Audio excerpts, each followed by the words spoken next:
ሱረቱ ነስር፣ ሱረቱ ተውዲዕ የሚባል ስያሜም አላት።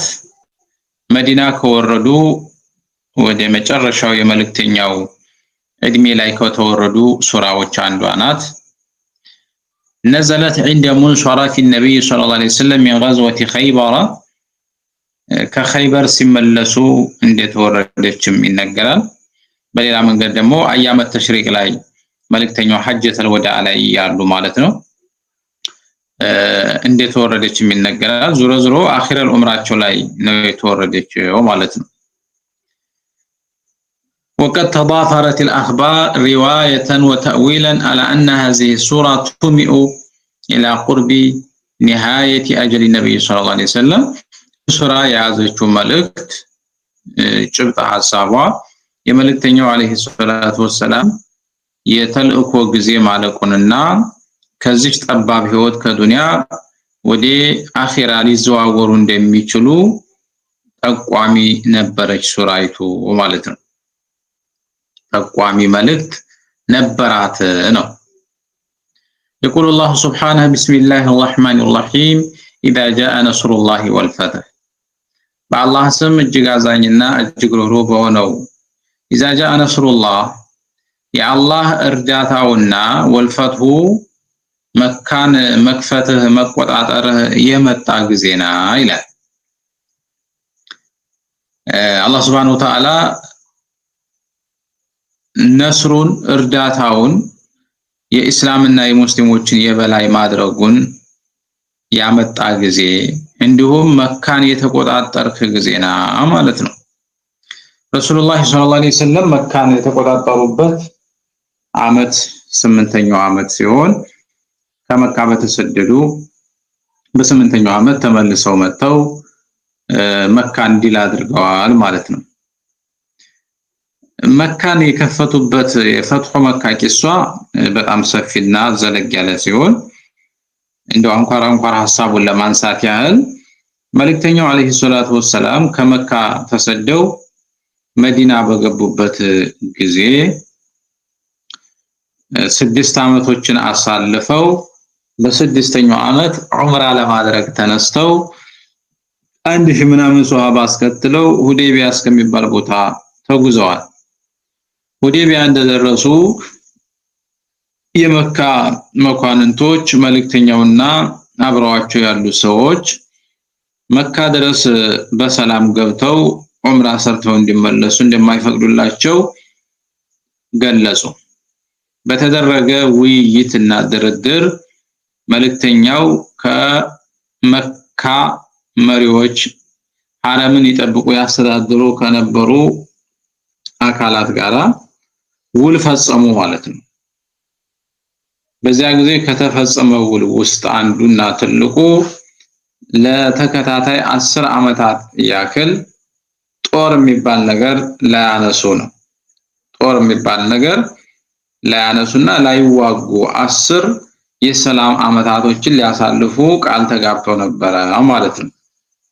መልእክተኛው አለይሂ ሰላቱ ወሰላም ከ6ኛው አመት ጀምሮ ማንንም ሳይወጉ እስከ 8ኛው አመት ድረስ ለ3 አመት ያህል ቃላቸውን ጠብቀው ቆይተዋል።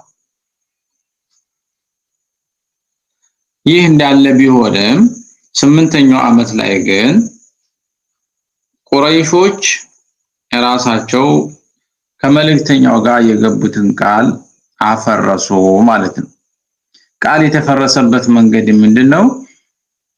ቃል ሲገቡ ከቁረይሾች ጋር መልእክተኛው አለይሂ ሰላቱ ወሰላም ለተከታታይ 10 አመታት አንዋጋም፣ አንተን ፈልጎ ካንተ ጋር ሐሊፍ መሆን ቃል መጋባት የፈለገ ሰው መብቱ ነው፣ እኛም ጋር እንደዛው ተባብለው ስለነበረ ከሁለቶቹ አካላቶች ጋራ የተለያዩ ጎሳዎች ቃል ተጋቡ ማለት ነው።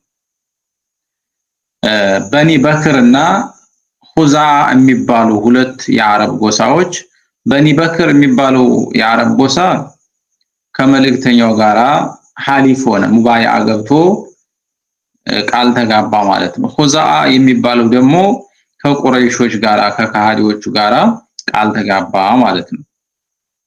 ይህ ማለት ቁረይሾች ሁዛአን ረድተው በኒ በክርን መውጋት የለባቸውም። መልእክተኛው በኒ በክርን ረድተው ሁዛአን መርዳት መውጋት የለባቸውም። ያንን ሲያደርጉ በቀጥታ ቃላቸውን ማፍረስ ስለሚሆን ማለት ነው። በዚህ ሁኔታ ላይ እያሉ በኒ በክርና ሁዛአ የሚባሉ የአረብ ጎሳዎች በመካከላቸው ስር የሰደደ ያለ መግባባት ስለነበራቸው ሁዛአዎች በኒ በክሮችን አጠቁ ማለት ነው። ሲያጠቁ ከሁዛአዎች ጋር በማበር በኒ በክሮችን ቁረይሾች ወጓቸው ማለት ነው። ከዛም የበኒ በክር አባል እና መሪ የነበረ ሰውዬ ወደ ነብዩ አለይሂ ሰላቱ ወሰላም መጣና በሽዕር በግጥም አድርጎ እንደተዘለመና እንደተበደለ ቁረይሾችም ለነብዩ የገቡትን ቃል እንዲያፈረሱ በኒ በክሮች የነብዩንና የሙስሊሞችን እርዳታ እንደሚፈልጉ ገለጸ። اللهم إني ناشد محمدا حلف أبينا وأبيه الأتلدا إن قريشا أخلفوك الموعدا ونقضوا ميثاقك المؤكدا የሚል ረጅም ሽዕር ግጥም አንጀት የሚበላ ግጥም ገጠመላቸው ለመልእክተኛው አለይሂ ሰላቱ ወሰላም ማለት ነው። መልእክተኛው የዚህን ተበደልኩኝ ባይ ሰውዬ ንግግር ሲሰሙ ቀኑ ሲርተ ያ ዐምር ብነ ሳሊም በእርግጥ ተረርተሃል እረዳሃለሁኝ የቻልኩትን አደርጋለሁኝ ብለው ቃል ገቡለት ማለት ነው። ከዚያም ከበላያቸው ዳመና አጠለለ ማለት ነው። ዳመና አጠለለ።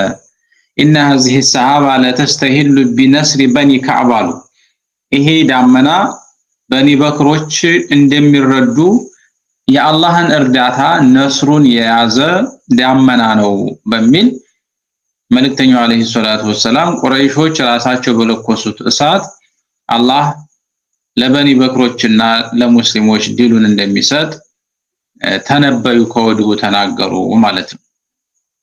ከዛ በኋላ እንግዲህ ቁረይሾች ጋራ የነበረው ቃል ኪዳን በዚህ መልኩ ፈረሰ ማለት ነው። ከዛ መልእክተኛው አለይሂ ሰላቱ ወሰላም ዝግጅት በማድረግ ከመዲና ተነስተው ወደ መካ በ8ኛው ዓመት ጉዞ ጀመሩ ማለት ነው።